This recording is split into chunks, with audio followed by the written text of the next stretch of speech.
Bonjour Pierre, c'est François. Je voulais te proposer en fait un Google Sheet dont je t'ai partagé le lien ce matin.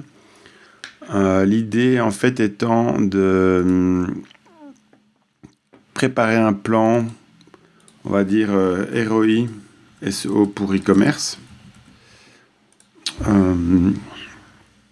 L'idée serait la suivante. En gros, on calcule deux zones d'information. Le budget AdWords que le client doit investir chaque année, plus le budget suivi AdWords.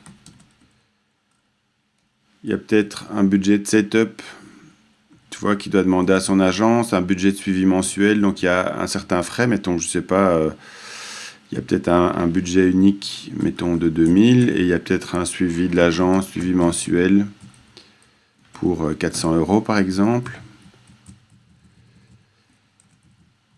Voilà. Donc ici, on arriverait à une somme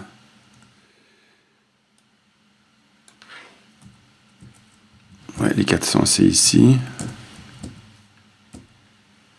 Ça, x 12. Donc là, l'agence ou le client dépenserait quelque chose comme 30 000 €. Mettons qu'on est à du 25 cents le clic. Donc on est à 8 000 visiteurs par mois, 96 000 sur l'année. Disons qu'on a 2% de taux de conversion sur le trafic. Donc c'est des gens qui demandent un devis. Prenons l'exemple d'un .com. Donc ça veut dire qu'on a 160 demandes par mois, presque 2000 demandes sur l'année. Et sur les 160, 20% vont réellement commander. Le chiffre pourrait être plus bas, hein. Je pourrais mettre 10%, peu importe. Donc on a 16 ventes mensuelles, donc presque 200 ventes sur l'année. Admettons qu'une enseigne coûte 2500 €. Je n'y connais rien, donc je mets un prix comme ça, le prix pourrait être plus bas. Donc je sais que je fais 40 000 € de ventes mensuelles pour un chiffre d'affaires annuel de 500 000 € par exemple.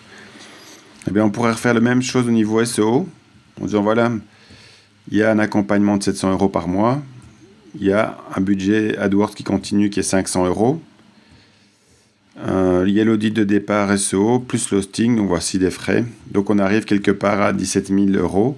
Et donc on pourrait montrer déjà l'économie qui est réalisée ici sur une année.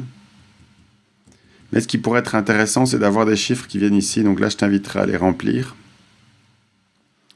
Pour rentrer les données, est-ce que depuis le budget SEO, on a augmenté le trafic? Est-ce que les taux de conversion des demandes ont augmenté? Peut-être qu'ils ont augmenté parce qu'on cible un trafic mieux qualifié, etc. Donc voilà, on pourrait essayer de comparer les chiffres. Et derrière, non seulement indiquer une performance, un retour sur investissement de l'effort SEO, mais une pérennité en disant voilà, ce gain de 13 000 € qu'on met par exemple sur 3 ans, donc déjà là on se trouve avec 36-38 000 € d'économie, ce qui n'est pas à négliger, qui est presque un chiffre d'affaires mensuel économisé. Mais bon, si on arrive à avoir un impact plus grand au niveau du trafic, ici au niveau SEO, on pourrait argumenter ce genre de choses. Et donc l'idée, c'est que ce serait plus facile pour convaincre des gens style Mister Genius ou d'autres de dire voilà, nous on peut vous aider à ça, voilà les objectifs qu'on peut essayer d'atteindre, sans que ce soit une garantie, mais voilà, en montrant des exemples et surtout en montrant l'économie qu'ils peuvent faire sur la fin. Donc quelque part, on pourrait être rendu plus crédible que de dire une énième agence SEO et qu'est-ce que vous me proposez, est-ce que vos trucs vont marcher, combien de temps je vais perdre, etc., etc. Donc on pourrait se positionner sur un autre registre. Je te laisse regarder le fichier, on peut en discuter sur Skype. Dis-moi ce que tu en penses, à très bientôt.